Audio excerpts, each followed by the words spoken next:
Nothing is Real, a simple title to VIQ or VIQ's latest album. This is an electronic artist based in Paris, France. I may have featured him, I think 2 or 3 years ago on the Synthwave Pro Spotlight. I'll be sure to leave links down below, but nonetheless, he has just dropped what I believe to be one of his greatest works so far. All right, so I want to dive into a few tracks here. Let's start off with the first one, simply the album title, Nothing is Real. Now, this is a haunting introduction to the EP with ghostly synth pads and reverb heavy vocals setting a melancholic mood. Now, the beat is fairly heavy and rather intricate, so for those of you looking for inspiration for your drum programming, pay attention to this one here.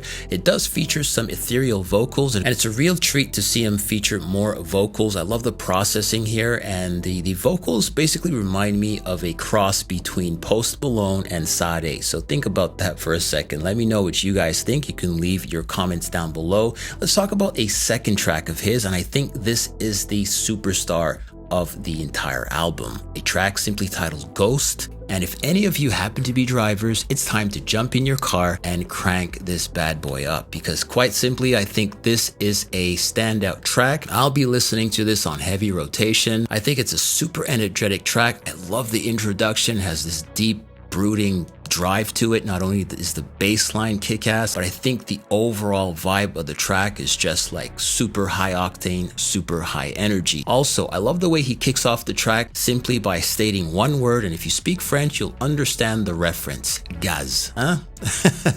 C'est magnifique, frérot. And by the way, we do share the same name. His name is Julien Pantier. Alors, pour les Français qui sont abonnés à ma chaîne, je vous encourage d'écouter cette chanson. Now, this album is quite the surprise, because the last time I had really paid attention to some of his stuff, well, he was clearly entrenched in the synthwave, chillwave genre. And now it seems that we are diving into the more indie electronica genre, which I happen to love. I have a few songs on rotation that could be considered very much indie. I think he is headed in that direction, and he's doing a wonderful job. You know, it's always great to sort of steer away from synthwave and eventually make your way back. Let's see if his next album will include any more synthwave stuff. I do believe Ghost, the track we've just talked about, is probably the most synthwave track of the entire album. So for those of you who are diehard synthwave fans, there's definitely something in store for you. Please go ahead and check him out on Bandcamp, follow him on Instagram, and if you can, give him a listen on Spotify or your favorite streaming platform. And if you are a diehard synthwave fan, I think there's still some gems in here that we can all learn,